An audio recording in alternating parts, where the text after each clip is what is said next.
Hello friends, आज मैं आपको मिलवाऊंगा सुनील सिंह राघव जी से, जिनकी सीए इंटर में ऑल इंडिया रैंक 32 आई है और इनकी हाईएस्ट मार्क्स 79 आए हैं, एक कॉस्टिंग के अंदर और एक एडवांस अकाउंटिंग के अंदर। कॉस्ट एंड मैनेजमेंट अकाउंटिंग की क्लासेस इन्होंने हमसे की थी, तो इनसे बहुत सारे सवाल पूछेंगे ताकि आपको एक गाइडेंस मिले जो स्टूडेंट सीए इंटर में एग्जाम देने वाले हैं कि कैसे प्रिपरेशन करें और कैसे अच्छे नंबर लेकर आए। इनके आठों के आठों पेपर के अंदर एग्जाम्शन है, तो इनकी बात आप बहुत ध्यान से सुनना, आपको एडवांटेज होगा। First of all many many congratulations. Thank you sir, thank you so much. और कैसा लगा, आपकी फीलिंग्स कैसी रही जब आपको पता पड़ा यार आपकी ऑल इंडिया रैंक है और इतने अच्छे नंबर आप लेकर आए? सर उस टाइम पे सर जैसे मतलब ये देखा कि रिजल्ट आ गया है तो मैंने रोल नंबर डाला, मार्क्स चेक करे। मार्क्स मतलब अच्छे थे, लेकिन सर जितनी एक्सपेक्टेशन थी उतने नहीं थे। तो अच्छा। मेरे को रैंक की कोई उम्मीद नहीं थी। फिर मैं सोचा मेरिट लिस्ट देख लेते हैं। फिर मेरिट लिस्ट देखा तो फिर जब 32 देखा फिर तो सर मजा आ गया। अलग ही लेवल के। हम्म। मजा आ गया। और बाकी आपने जो जैसे रैंक लेकर आए आप, तो आपने काफी सारी स्ट्रेटजीज को फॉलो किया होगा। कितने यस। घंटे पढ़ाई की दिन में, एक दिन में कितने सब्जेक्ट आपने पढ़े, कैसे एक शेड्यूल बनाया आपने और कैसे आपने एक रैंक के लिए टारगेट किया? सर जैसे मेरा पहले नवंबर अटेम्प्ट ही देने का था, तो मैंने क्लासेस अगस्त में स्टार्ट कर दी थी 2019 में। ओके। सबसे पहले कॉस्ट की स्टार्ट करी थी। तो sir pen drive classes start करेंगे क्योंकि कॉलेज साथ में होता है। तो हम्म। सर मेरा पहला टारगेट ये था कि 3 to 4 मंथ्स में क्लासेस खत्म कर लेंगे ग्रुप 1 की। मतलब थ्री सब्जेक्ट्स लिए थे। हम्म। 3 सब्जेक्ट ग्रुप 1 के, 3 सब्जेक्ट ग्रुप 2 के, एंड फिर एक एक सब्जेक्ट ग्रुप 1 ग्रुप 2 के। तो अच्छा। सर मई तक मेरी क्लासेस खत्म हो गई थी। ओके। मई तक क्लासेस सारी मैंने खत्म कर ली थी। फिर मैंने प्लान बनाया रिवीजन का। तो पहला रिवीजन मतलब 2 मंथ्स के अराउंड लगा। हर एक सब्जेक्ट को 7 to 8 डेज अलॉट किया करता था। ओके। मतलब उसमें पूरा पूरा पढ़ना था, थरोली सारा कोचिंग का मटेरियल। तो सर सब्जेक्ट बाय सब्जेक्ट वो करते रहे। एक प्रैक्टिकल सब्जेक्ट किया पहले। सर मैंने ट्राई किया है कि मतलब हर किसी के लिए अलग अलग फिट होता है कि बिल्कुल। मैं कोई कहता है कि एक सब्जेक्ट एक दिन हम्म। में करो, कोई कहता है 2 सब्जेक्ट करने चाहिए। मेरे को यही था कि मेरे को पहले अगर मैं कोई एक सब्जेक्ट लेके बैठ जाता हूँ तो फिर मेरे को वही खत्म करना है, उसमें फिर मजा आने लग जाता है। जैसे कॉस्ट करने बैठा तो फिर मैं उसी को करता रहता था, क्योंकि मुझे पता था कि मेरे को गोल माइंड में रहता था कि आज इतना करना है, फिर कल इतना करना है। तो 7 to 8 डेज में हर एक सब्जेक्ट खत्म कर दिए। तो वो जून एंड जुलाई तक मेरा पहला रिवीजन हो गया था, जुलाई एंड तक। फिर मैंने फिर से प्लान बनाया कि हर एक मंथ में एक एक बार सारे सब्जेक्ट करने हैं। तो फिर उसमें थोड़ा बहुत जैसे सर आपने एबीसी का बताई थी ना, वो मैंने सारे सब्जेक्ट्स के लिए अप्लाई कर दी थी। कि मतलब पहले रिवीजन में सब पे टिक कर दिया था कि हाँ ये क्वेश्चन सी कैटेगरी है, बिल्कुल इसको बहुत कम देखना है। बी कैटेगरी है तो थोड़ा मतलब देखना है, ऊपर ऊपर फर्स्ट से देखना नवंबर है। देख लो, हाँ एक बार। या हाँ, उसके पॉइंट्स रिमेम्बर। और ए कैटेगरी वाले तो सॉल्व करना ही करना है करना ही करना आज से। तो सर ऐसे कर दिया था। फिर हर एक मंथ में जैसे अगस्त में एक रिवीजन किया और सारे सब्जेक्ट्स का। है। प्रायोरिटी मेरी हमेशा सारे सब्जेक्ट्स ही थी, शायद इसी वजह से सब मेरे एग्जामिशन आ गई। और मतलब सारे सब्जेक्ट को सेम टाइम में अलॉट करता था, यानी कि थ्योरी को थोड़ा कम दिया है, फिर प्रैक्टिकल सब्जेक्ट को थोड़ा कम दिया। फिर ऐसे ही हर एक मंथ में एक एक रिवीजन करते कर चले लिया। गए। हाँ। फिर सर जैसे नवंबर का अटेम्प्ट हुआ था, उससे पहले मैंने थ्योरी पे थोड़ा कम फोकस किया था कॉस्ट की। लेकिन जब वहां पे कंपलसरी थ्योरी आ गई, थोड़ा फिर डर लगा कि हमारे अटेम्प्ट पे भी आ सकती है।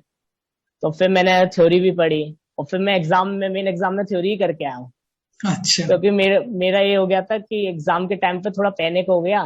तो हम्म। मैंने जो पहला क्वेश्चन उठाया वो मतलब देखने में तो लग रहा था कि मैं कर लूंगा आराम से, लेकिन वो हो नहीं पा रहा था। तो ओके। मैंने उस पर टाइम मतलब 5 to 10 मिनट्स कर दिए थे उस पर। तो मुझे लगा कि शायद मेरा एग्जाम छूट जाएगा अगर मैं प्रैक्टिकल हाँ। क्वेश्चन करने बैठ गया एंड में। तो भी लास्ट में मेरे पास 15 to 20 मिनट्स बचे थे बस, और पूरा 20 मार्क्स का बचा हुआ था। तो मैंने उस टाइम पे थ्योरी कर ली। थ्योरी में मैंने 15 मार्क्स अपने सिक्योर कर लिए।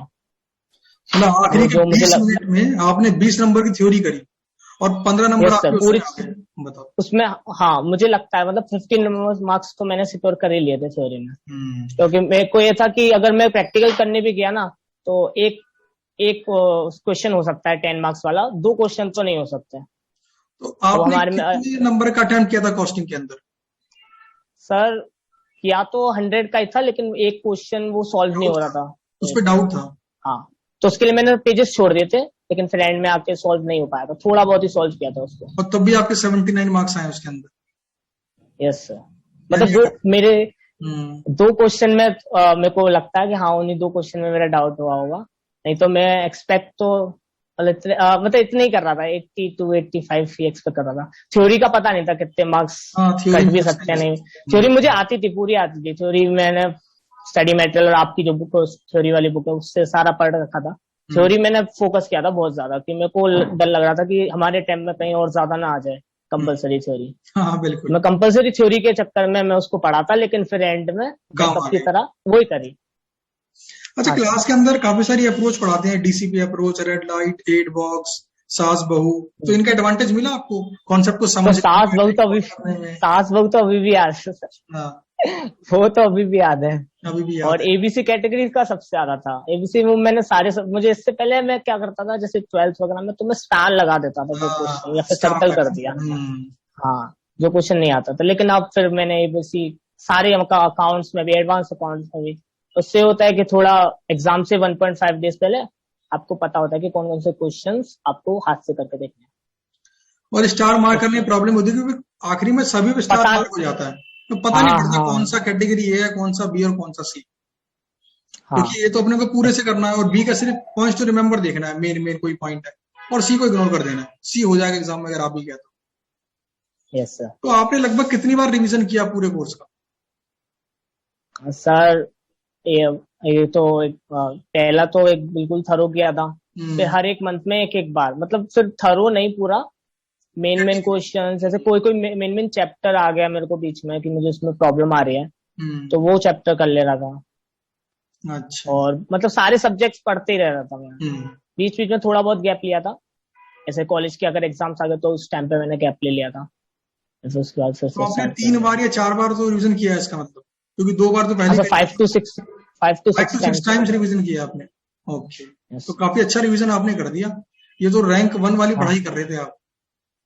सर, कर उसी में रहा था। थ्योरी में थोड़े मार्क्स का रह गया, और अकाउंट्स में मतलब एग्जाम मेरे अच्छे गए थे, पता नहीं अब नंबर का अब पता नहीं। आपका फेवरेट सब्जेक्ट कौन सा है? सर फेवरेट तो टैक्स ही रहा था। टैक्स। हम्म। मतलब और ग्रुप 1 के सारे ही फेवरेट लगते थे, क्योंकि ग्रुप 1 सबसे पहले स्टार्ट किया था ना। ग्रुप हम्म, 1 में मैंने 3 सब्जेक्ट स्टार्ट किया था, अकाउंट्स, कॉस्ट एंड टैक्स, एक साथ। एक साथ। तो वो तो सबसे ज्यादा बार पढ़ लिए होंगे मैंने, तो इसी वजह से वो हमेशा से ही रहे। और वो कॉलेज में भी है तो उसका हम्म, भी, जैसे कॉस्ट और टैक्स कॉलेज में भी था, तो इसका ओके। बेनिफिट मिलता रहता था, तो ये सब्जेक्ट्स बहुत बार पढ़ लेते। और आपने इक्वल इंपॉर्टेंस दी कि भाई 8 दिन में एक खत्म करना है, 2 महीने में 8 खत्म हाँ, करना है।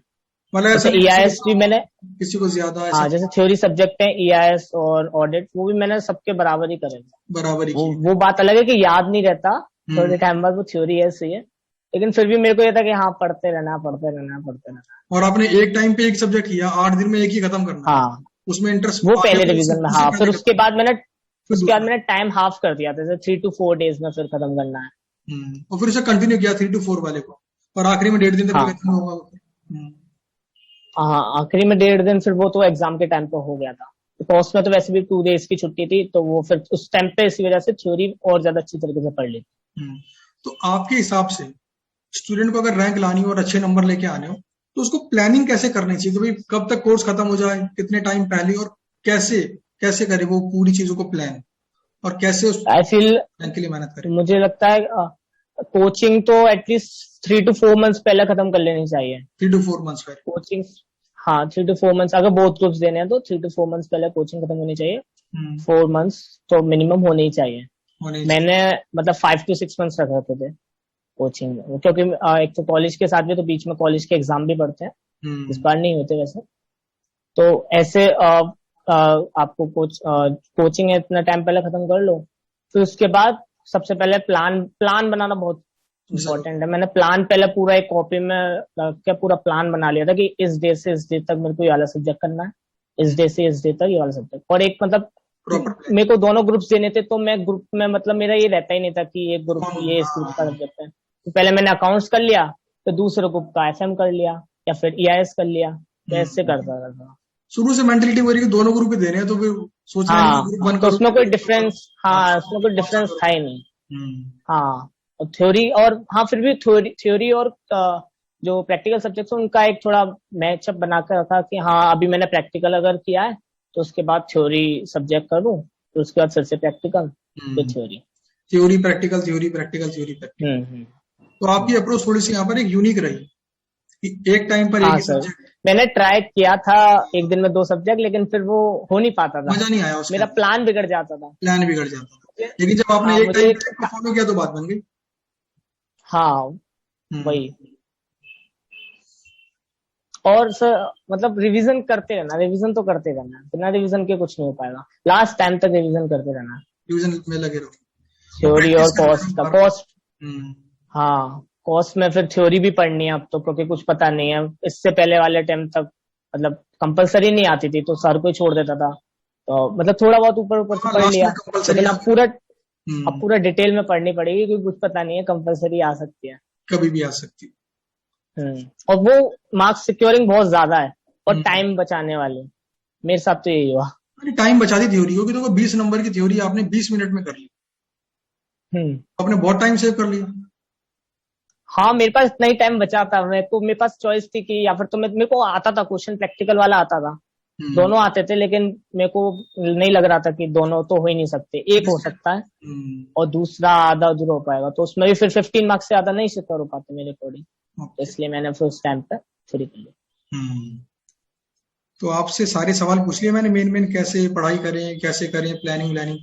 कुछ और कुछ और पॉइंट्स जो आप ऐड ऑन करना चाहते हैं, कुछ और बताना चाहते सर एग्जाम टाइम के बताना चाहता हूँ कि एग्जाम टाइम पे क्या करना चाहिए। मतलब एग्जाम टाइम पे काफी पैनिक हो जाता है, तो एक तो पहले क्वेश्चन पेपर ना पूरा रीड तो कभी करो ही मत, हैं? ओके। सबसे ज्यादा डिफिकल्टी उससे होती है कि पूरा रीड मत करो, पहला क्वेश्चन तो बिल्कुल ही रीड मत करो, वो करना ही करना है। हम्म, बाकी मैंने ये सोचा था कि मैं पहले 2 क्वेश्चन निकाल लेता हूँ, पीछे से मैं क्वेश्चन पेपर रीड करना चालू करता था क्वेश्चन नंबर 6 से या फिर 5 से। तो ऐसे मैंने कॉस्ट में भी पहले थ्योरी पढ़ी थी, तो मैंने थ्योरी को क्वेश्चन पेपर पे ही लिख लिया था पॉइंट वाइज कि हाँ इसका, वो हमारे वन वर्ड टाइप थ्योरी आ गई थी, 2 हम्म, क्वेश्चन 1 वर्ड टाइप थे, तो मैंने वो क्वेश्चन पेपर पे लिख लिए थे। और फिर मतलब मैंने एक साइड करके रख लिया था, हाँ अगर मेरे को जरूरत पड़ी तो मैं थ्योरी कर लूंगा आराम से। और फिर बाकी के फिर मैंने उससे पहले वाला क्वेश्चन देखा, मुझे लगा ये मैं कर सकता हूँ, तो मैंने 2 क्वेश्चन निकाल के रख लिए थ्योरी को अलग छोड़ के, कि मैं हाँ ये पूरे सॉल्व कर सकता हूँ। तो बाकी सब सब्जेक्ट में मैंने ये स्ट्रेटजी अपनाई थी, मैं पहला क्वेश्चन पढ़ना ही छोड़ दिया था, क्यों वो करने करना, और पहला क्वेश्चन ऐसे हमेशा ट्रिकी बनाती है, यूनिक तो स्ट्रेटेजी है इसमें आपकी। क्वेश्चन नंबर 1 पहला मत पढ़ो और 2 इजी क्वेश्चन निकाल लो अपने लिए, पहले उन्हें करो फिर बाकी क्वेश्चंस को देखो। सर फिर कॉन्फिडेंस आ जाता है बहुत ज्यादा, कॉन्फिडेंस। मेन बात है कॉन्फिडेंस की। इवन आता हुआ पेपर भी ना कभी कभी ऐसा होता है कि नहीं कर पा रहे, ये होता है कि, और अगर आपने जैसे मेरे साथ कॉस्ट में ऐसा हुआ, मैंने 2 पार्ट्स थे ना, तो दूसरा पार्ट ना कॉस्ट शीट वाला क्वेश्चन था, वो बहुत आसान था, तो वो मुझे दिख गया, हम्म, मैंने कहा ये कर लेता हूँ पहले, हम्म, ये मेरा 5-10 मिनट में आराम से हो जाएगा, वो बहुत आसान था। लेकिन उसका जो पहला वाला पार्ट था वो देखने में आसान लग रहा था, लेकिन जब सॉल्व करने बैठा तो हो नहीं पा रहा था, तो ये इश्यू हो गया, तब फिर मेरे को पैनिक होना चालू हो गया। तो बाकी सब्जेक्ट्स में मैं जो पहला क्वेश्चन कर रहा था वो आराम से हो जा रहा था मेरे पास, मैं लास्ट क्वेश्चन कर रहा था, तो वो आराम से हो जा रहा था। तो फिर उसके बाद कॉन्फिडेंस आया था, अगर 1 घंटे में 2 क्वेश्चन हमारे हो जाते हैं तो बहुत ज्यादा कॉन्फिडेंस आया था, लास्ट में पैनिक नहीं होता, और क्वेश्चन पेपर पूरा सॉल्व हो ही जाता है। तो शुरू में एक ऐसा क्वेश्चन हो जो आपको कॉन्फिडेंस होगी आप कर लेंगे, तो वो हाँ कॉन्फिडेंस बढ़ा देगा। मेन सर, मेन कॉन्फिडेंस है, कॉन्फिडेंस अगर आ जाए ना तो फिर अगर कोई ट्रिकी क्वेश्चन भी आएगा ना वो भी सॉल्व हो जाएगा। और शुरू में ऐसे क्वेश्चन पकड़ो जो आपको समझ में आते हो, आपको लगता है आसानी से हो जाएंगे, हाँ ताकि हाँ कॉन्फिडेंस बूस्ट हो जाए। और 1 घंटे में अगर 2 हाँ क्वेश्चन कर दिए तब तो मजा आ गया फिर। फिर बहुत ज्यादा टाइम बचता है और कॉन्फिडेंस अलग ही लेवल का आ जाता है, फिर तो हो जाता है। फिर ये मेन चीज है ना कि 100 मार्क्स का पेपर तो सॉल्व करना ही करना है ना, करना ही करना और है। तो फिर हाँ मेरे का तो यही था कि 100 मार्क्स का पेपर तो सॉल्व करना ही करना है। तो ठीक है, आपने बताई जो तरीका। सबसे पहले तो कोचिंग 4-5 महीने पहले कम से कम कोशिश करो कि खत्म हो जाए सारी की सारी कोचिंग। उसके बाद कम से कम 4 महीने तो बचाओ अपने रिवीजन के लिए। और वही दो एटलीस्ट उतने महीने में होने चाहिए, हाँ, 2 महीने में एक रिवीजन, फिर 1 महीने में एक रिवीजन, क्योंकि और फिर 1 महीने में कोशिश करो कि 2 रिवीजन हो जाए आखिरी के 1 महीने में। हाँ, फिर वो लास्ट महीने में हो जाएंगे। और धीरे धीरे एबीसी टाइम कम होते चला जाएगा। टाइम कम होता चला जाएगा। और रिवीजन करते रहो, ये नहीं कि हाँ, रिवीजन हो मेन गया, तो यही रिवीजन है। करते रहो, रिवीजन में लगे रहो, चाहे 4 हो, ना चाहे ना ना 5 हो, चाहे फिर 6 हो, तो लगे रहो। फिर हाँ, अगर रिवीजन करना बीच में छोड़ दिया ना, फिर कुछ याद नहीं रहेगा एग्जाम से पहले। और इससे फर्क नहीं पड़ता कि एक दिन में 2 पढ़े कि 3 पढ़े, एक दिन में अगर 1 पढ़ रहे हो और हफ्ते में उसे कंप्लीट कर रहे हो तो भी एक वो अच्छी स्ट्रेटजी है। जिसको सूट करता है वो हाँ, उसको करना चाहिए, सूटेबिलिटी उसको चेक कुछ। करना चाहिए भाई, कैसा हम्म, लगता है उसे करने पर, कैसा अच्छी फीलिंग आती है क्या, प्लान टाइम पे खत्म हाँ। हो रहा है, और एक प्लानिंग प्रॉपर तरीके प्रॉपर करो प्लानिंग। अब प्लानिंग तो मस्त है, मैंने सारा प्लान बना के रख लिया था कि मुझे बिना इस प्लानिंग टाइम के तक इतना मिल। सही है। बिना प्लानिंग के नहीं हो सकता। इवन मेरा 1.5 डेज का भी प्लान सेट था, मतलब कि वो कैसे 1.5 रिवीजन डेज का करूंगा, कि कौन चैप्टर पढ़ूंगा, कौन सा हाँ, क्वेश्चन करूंगा। जैसे कॉस्ट में भी ये था कि कॉस्ट में थ्योरी मैंने जिस दिन एग्जाम था उस दिन पढ़ी थी, फिर तो पढ़ी थी। उससे पहले एक बार और पढ़ी थी, जो जस्ट एग्जाम से पहले रिवीजन किया था, हम्म, उसमें थ्योरी पढ़ी थी। और फिर जब जो 2 डेज का हमारा गैप था, 2.5 डेज का, उसमें जिस दिन एग्जाम था उस दिन थ्योरी पढ़ी थी, और फॉर्मूलाज तो रिवाइज करनी है।